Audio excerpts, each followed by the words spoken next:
Welcome to the CES Letter, a closer look. This video presentation is working from the March 31st, 2015 edition of the CES Letter. It will examine pages 31 through 34 that discuss polyandry concerns and questions. This issue seems to have been rather bothersome to the author of the CES Letter because he refers to it again 6 additional times. Webster's 1830 dictionary defines polyandry as the practice of females having more husbands than one at the same time, plurality of husbands. In contrast, it defines polygyny as the practice of having more wives than one at the same time. Traditional polygamy, or a plurality of wives, is really polygyny. The word polygamy actually means a plurality of wives or husbands at the same time. We will use the literal terms of polyandry and polygyny in this video. The primary evidence presented in the CES Letter to support the claim that Joseph Smith practiced polyandry is primarily appearances and assumptions. Because the women were legally married at the time of their sealing to Joseph Smith, it appears that the woman had 2 husbands. But, in actuality, did the sealing ceremony create a second husband? Some viewers may not be aware that 2 types of sealings were performed between Joseph Smith and these women: eternity only, applying after death, and time and eternity that supersede the legal marriage covenants. In other words, a woman sealed to Joseph Smith in an eternity-only ceremony would not be his wife on earth, and a time and eternity sealing ceremony would cause the legal ceremony to be done away, because D&C 22 verse 1 explains all old covenants are done away in this, the new and everlasting covenant. In either case, the woman would have only one husband after the ceremonies. It appears that all of Joseph Smith's 14 sealings to legally married women fall into one of these 2 categories. But the author of the CES Letter does not investigate any of them. Perhaps the strongest supportive evidence for polyandry is that it is impossible to prove something did not happen. The lack of evidence is not evidence of lack. So while we will examine the evidence in this video, there is no way to prove polyandry did not occur. Polyandry would have been foreign to the women involved, who were devout Christians and who would have had no context for the practice or how it might have been morally acceptable. No biblical examples were available, like in the case of a plurality of wives. An 1891 article in the Popular Science Monthly on polyandry declared, "It is inconceivable that men should have voluntarily initiated polyandry, even if, by doing violence to our common sense, we suppose such a thing to be possible on the part of the men. How would the women submit?" This was not directed towards Joseph Smith, nor was he mentioned in the article, but the quandary would have been the same. Joseph might have dictated a revelation authorizing polyandry, but he didn't. Instead, he dictated a revelation condemning polyandry that states, "If any man espouse a virgin, and if one, after she is espoused, shall be with another man, she has committed adultery and shall be destroyed." So we are left wondering what Joseph might have said to convince a woman to go against social and moral conventions.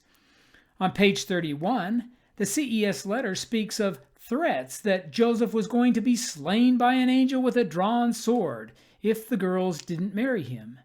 Joseph never made such a threat. This is simply false. What about the husbands?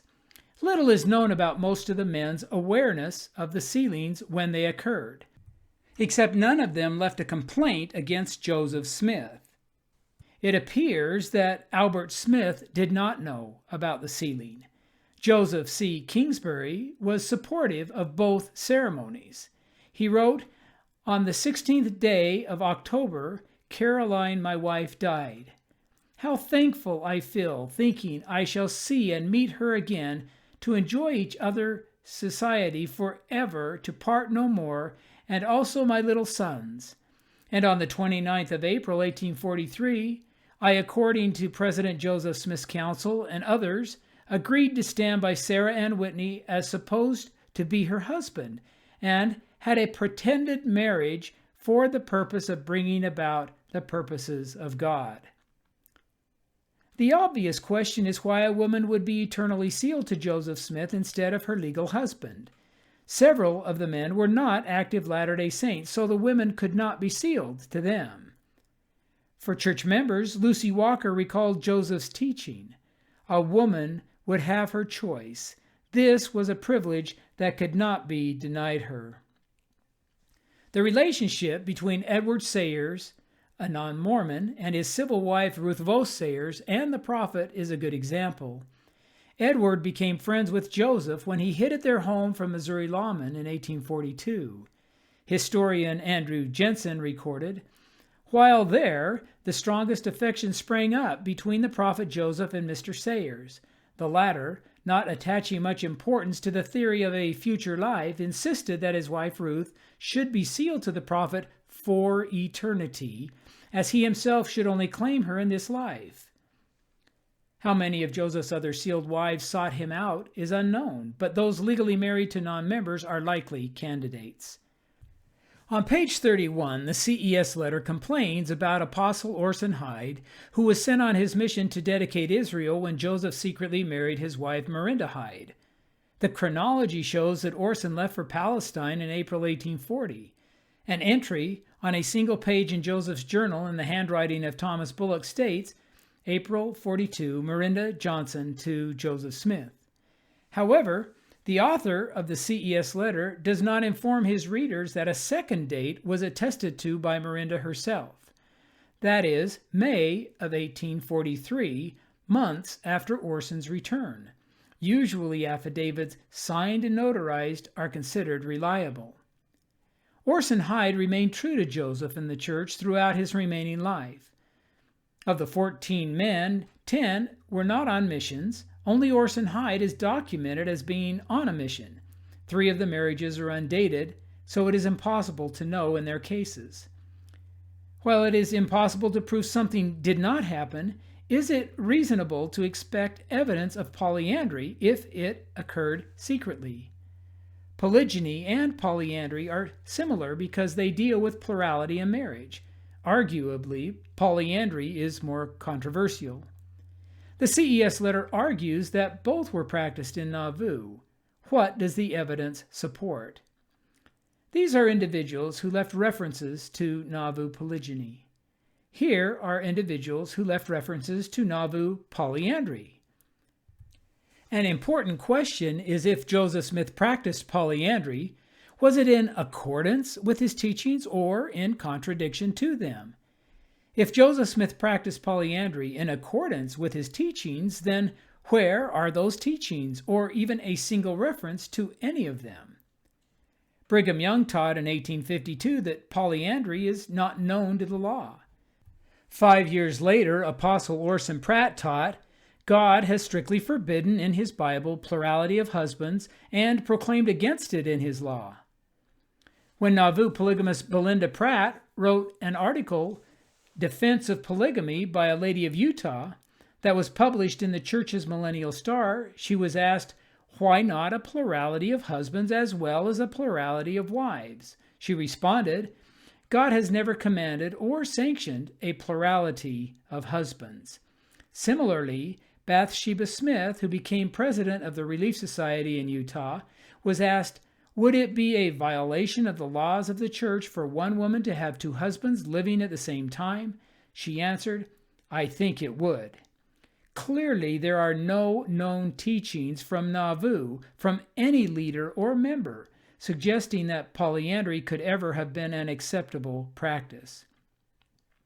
If Joseph Smith practiced polyandry in contradiction to his teachings, it seems that antagonists and even believers might have accused him of transgression or hypocrisy. Several Nauvooans accused Joseph and the Latter-day Saints of polygyny, or a plurality of wives. No records of accusations of polyandry in Nauvoo have been found. The chronology of polyandry statements shows that the first report was in 1842 by John C. Bennett, but the first accusations were not voiced by antagonists until 8 years later in 1850. All statements, at all times, from church leaders and members condemn polyandry.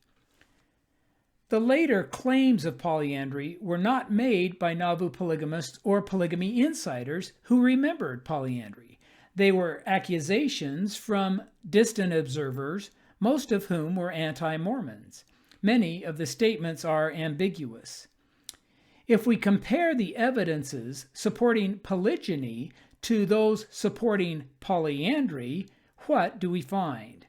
Supporting polygyny are plain supportive teachings, a written revelation, women recalling the practice, complaints from participants that it was difficult, defenses of the practice, officiators recalling the marriages, unambiguous references, and anti-Mormon accusations in Nauvoo.